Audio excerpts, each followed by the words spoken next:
pinch mainstream strokes from other weapons. Foil, for instance. In foil, a stroke that's often used is a cutover. Now, why do you think we could use a cutover in epee?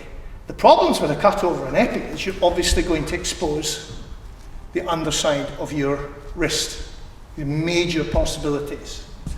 But if we use it in certain circumstances, we can exploit it successfully.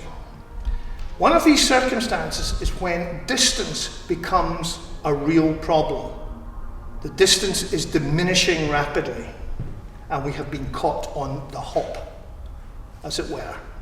We do not have room to do conventional parries, such as circular and semicircular parries. We have no room to do these. So we have to try and pull something out the bag that's going to just stop the fight, hopefully with us making a hit, there and then, and not turn into a complete shambles. I'm not going to get driven off the end of the piste. We're not going to end up bashing together. We're not going to end up with a melee with people trying to hit each other on the toes and all this kind of stuff. We're going to try and turn it to our advantage. Okay? So under certain circumstances, we can do that. Actually, if you come over here.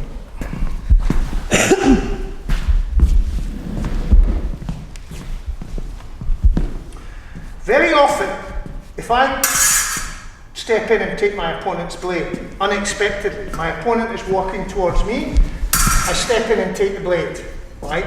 So it's maybe something both of us weren't necessarily expecting. All I had in my mind was I wasn't going to give him any room. So he is now caught out to a certain extent, and he needs to be able to pull something out the bag that's somehow going to try and turn this into an advantage to Matt. So Matt steps forward, and all he does is cut over. I'm blocking cut. He's forward.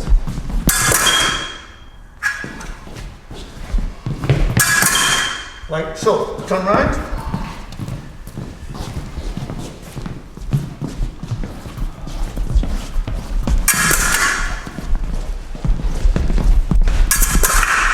Not so good. Now the reason that didn't work was because instead of just letting it happen, he thought, I must make sure I've got my hand in the right position.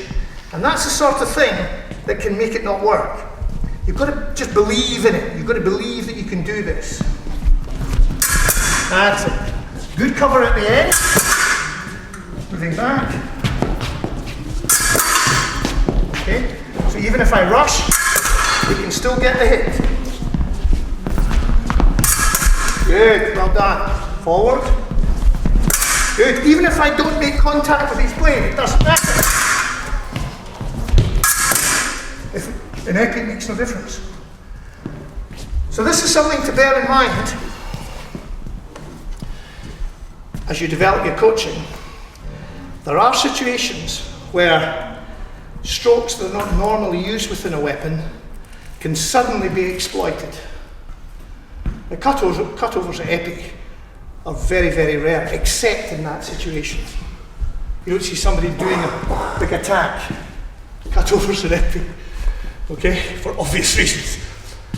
But as a defensive action, very, very, very effective.